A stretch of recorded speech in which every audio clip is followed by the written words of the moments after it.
Reasons of variation में next है transactions recorded by the bank but not by the account holder, interest credited bye the bank. अब समझ आया कि पहले मुझे डेबिटेड क्रेडिटेड पता होना चाहिए, वरना यही समझ नहीं आएगा कि मेरी इनकम है या एक्सपेंस है। तो interest credited bye the bank, bank ने मुझे इंटरेस्ट दिया, credits in the passbook, income या एक्सपेंस? इनकम। तो अभी थोड़ा डर डर के बोलते हो, बट मैं कह रहा हूँ कि यही कॉन्फिडेंस के साथ बोलना है, बट 2-3 बार रिवाइज करोगे तो नेक्स्ट डे तक वो कॉन्फिडेंस आ जाएगा। क्योंकि पासबुक आज पहली बार सुना है, कैश बुक में तो हिला हिला कुछ भी हो जाएंगे, तो डेबिट्स मतलब रिसीट्स, क्रेडिट मतलब पेमेंट्स। लेकिन मैं कह रहा हूँ उसी स्पीड पे पासबुक का भी पता होना चाहिए, वरना इंटरप्रिटेशन नहीं कर पाओगे। ठीक है ना, ऐसा है ना, interest credited bye the bank, और आपको यही नहीं पता कि पैसे आए हैं या गए हैं, तो पूरा हिल जाएगा ना। तो इसलिए ये बेसिक रिक्वायरमेंट है कि पता होना चाहिए, तो वो बता दिया आपको रूल्स, लेकिन आपको रिवाइज करने पड़ेंगे। So the point is interest credited bye the bank, मतलब बैंक ने हमें इंटरेस्ट दिया but not recorded in the cash book. Bank ने हमें इंटरेस्ट दिया तो बैंक बैलेंस तो बढ़ गया, बट हमने कैश बुक में रिकॉर्ड नहीं करा। कह रहे सर क्यों नहीं करा? कह रहे मुझे पता ही नहीं था, जब मैंने बैंक स्टेटमेंट देखी तो मुझे पता चला। कह रहे सर आज की डेट में तो एसएमएस आ जाता है, मुझे नहीं आता। तो ये कुछ बातें हम अज्यूम करेंगे ना कि कोई एसएमएस वैसएमएस कुछ नहीं, आपको कब पता चलेगा? जब आप बैंक स्टेटमेंट देखोगे, जब आपको बैंक से कोई इंटीमेशन आएगी फिजिकली। ओके, हम 50 साल पीछे रह रहे हैं, तो बट थियोरेटिकली ये इम्प्लाइड होगा कि कोई ट्रांजैक्शन बैंक में रिकॉर्ड हुई है और आपके पास कोई इंटीमेशन नहीं है, तो कैश बुक में रिकॉर्ड नहीं हुई है। तो इसकी वजह से बैंक का बैलेंस ज्यादा होगा, कैश बुक का बैलेंस कम होगा। कोई भी doubt? Bank charges and interest charge by the bank, bank ने कोई चार्जेस इंपोज करे, बैंक ने कोई इंटरेस्ट चार्ज करा, ओवरड्राफ्ट या कुछ भी कमीशन चार्ज करी, तो बैंक में से तो पैसे कट गए, कैश बुक में रिकॉर्डेड नहीं है, तो बैंक में से तो पैसे कट गए, तो बैंक बैलेंस कम होगा, कैश बुक का बैलेंस ज्यादा होगा। Interest and dividend collected by the bank, interest and dividend collected by the bank on our behalf, on our behalf मतलब हमारे behalf पे, मतलब हमारी कोई इन्वेस्टमेंट रही होंगी, ऑन इन्वेस्टमेंट्स। डिविडेंड क्या होता है? हमने कोई शेयर्स रखे हुए हैं, हमारे कोई इन्वेस्टमेंट्स हैं, उस पर डिविडेंड मिलता है। Dividend is the return which the share holders get on the amount invested bye them. Interest, हमने कोई एफडी करा रखी है, कुछ भी कहीं कोई और इन्वेस्टमेंट कर रखी है, तो कहीं से कुछ इनकम आई, बैंक ने हमारे बिहाफ पे कलेक्ट कर दी, मतलब हमारे बैंक में पैसे आ चुके हैं और हमें पता ही नहीं, तो बैंक का बैलेंस ज्यादा होगा, कैश बुक का बैलेंस कम होगा। कोई doubt? Clear? Direct payments by the bank, direct payments by the bank, मैंने बैंक को कुछ स्टैंडिंग इंस्ट्रक्शंस दे रखे हैं। क्या दे रखे हैं? Standing instructions. स्टैंडिंग इंस्ट्रक्शन मतलब एडवांस में बैंक को अथॉरिटी दे रखी है कि हर 7th को ना मेरा कार लोन आएगा, ईएमआई आएगी, पैसे काट लेना मेरे अकाउंट से। क्रेडिट कार्ड का बिल आएगा, मेरे अकाउंट से पैसे काट लेना। टेलीफोन का बिल आएगा, मेरे अकाउंट से पैसे काट लेना। स्टैंडिंग इंस्ट्रक्शंस, मैंने बैंक को अथॉरिटी दे रखी है साइन करके कि जब जब जिस चीज की अथॉरिटी कि इन सब का बिल आएगा ना, मेरे बिहाफ पे कर देना, मेरे अकाउंट से पैसे काट लेना। तो मुझे क्या पता बिल कितना आया, क्या हुआ क्या नहीं हुआ, पैसे कटे कि नहीं कटे, तो बैंक में से तो पैसे कट गए, तो direct payments by the bank on our behalf. But हमें कैसे पता चलेगा? जब हम बैंक स्टेटमेंट देखेंगे, फिर हम कैश बुक में रिकॉर्ड करेंगे। तब तक बैंक में से तो पैसे कट गए, कैश बुक में ट्रांजैक्शन अभी एंटर नहीं हुई। कोई डाउट? क्लियर? तो स्टैंडिंग इंस्ट्रक्शंस इंश्योरेंस प्रीमियम की हो सकती है, टेलीफोन बिल की हो सकती है, क्रेडिट कार्ड बिल्स की हो सकती है। Direct deposit in the account, अब किसी ने मेरे पैसे देने थे, उसने डायरेक्टली मेरे बैंक में पैसे डाल दिए और मुझे बताना भूल गया। होता है, कुछ बच्चे डायरेक्ट ट्रांसफर कर देते हैं, इंटीमेट करना भूल जाते हैं। तो बैंक में तो पैसे आ गए, बैंक बैलेंस तो बढ़ गया, मुझे पता ही नहीं, मुझे अभी पता ही नहीं, तो कैश बुक में कम होगा, बैंक में ज्यादा होगा। सिंपल। कोई डाउट?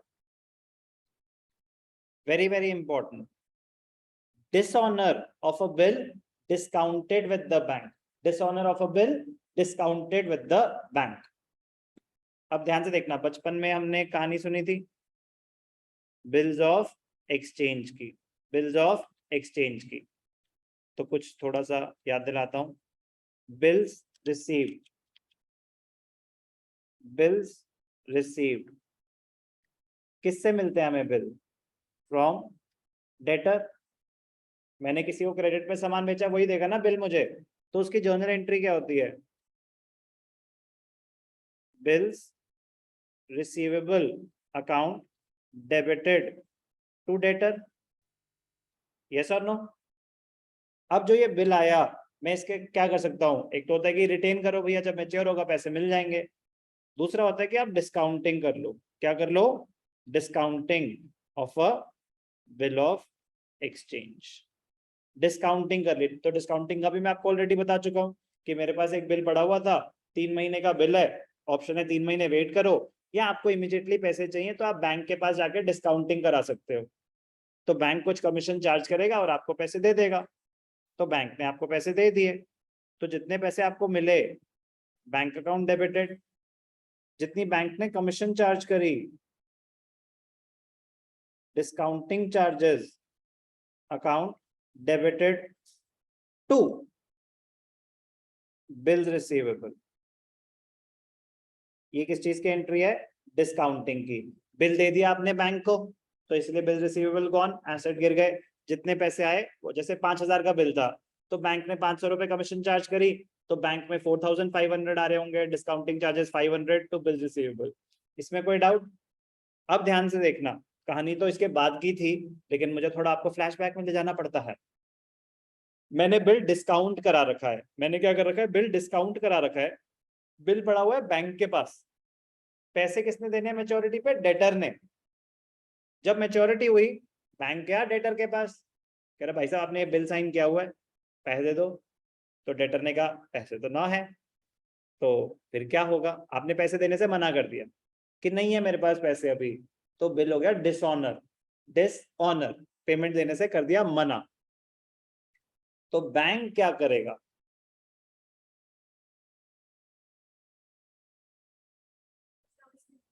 मैंने अगर बिल दिया है तो बैंक मेरे अकाउंट से पैसे काट लेगा। बैंक क्या करेगा? बैंक मेरे अकाउंट से पैसे काट लेगा। और मैं किससे पैसे रिकवर करूंगा? डेटर से। मैं किससे पैसे रिकवर करूंगा? डेटर से। ध्यान से देखना, discounted bill dishonoured, discounted bill dishonoured. तो इसकी एंट्री क्या होती है? मैं पैसे किससे रिकवर करूंगा? डेटर से, और बैंक मेरे से। तो मेरे एसेट्स कम हो गए। क्यों? Money will be deducted, money will be deducted from our bank account. तो हमारे बैंक से पैसे कटे, तो इसलिए बैंक अकाउंट क्रेडिट हो गया। डेटर क्यों डेबिट हो गया? हमारे एसेट्स बढ़ गए। We will recover money from the debtor. जो डेटर हमने खत्म कर दिया था कि हमारे पास बिल आ गया तो डेटर खत्म, तो अब मैं आपसे रिकवर करूंगा ना। तो बिल्स बीआरएस के पॉइंट ऑफ व्यू से कि आपने कोई बिल डिस्काउंट करा रखा था, डिसऑनर हो गया, तो बैंक आपके अकाउंट से पैसे इमीडिएटली काट देता है, और आपको तो पता ही नहीं। तो बैंक में से पैसे कट चुके हैं, कैश बुक में से पैसे नहीं कटे हैं, तो कैश बुक में बैलेंस ज्यादा आ रहा होगा। कभी कभी, कभी कभी नोटिंग चार्जेस भी इम्पोज हो सकते हैं। Noting charges, charges incurred at the time of dishonor of a bill.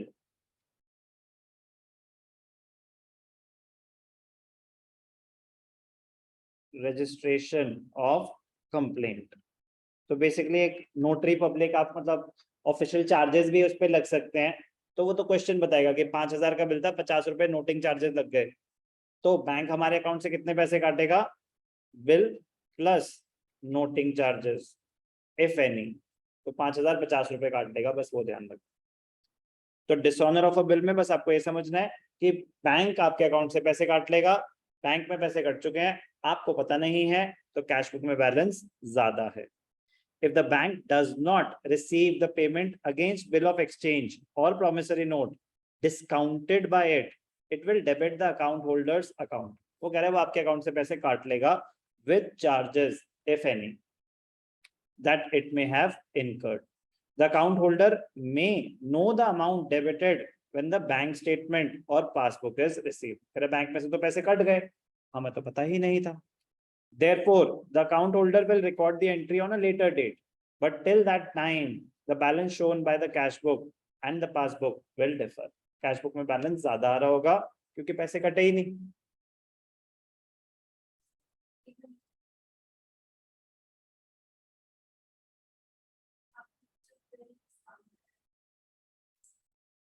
जब मैंने बिल डिस्काउंट कराया, ध्यान से देखना, मैंने 5,000 का बिल था, 5,000 का बिल था, मैंने डिस्काउंट कराया, 500 रुपए बैंक ने कमीशन चार्ज कर ली.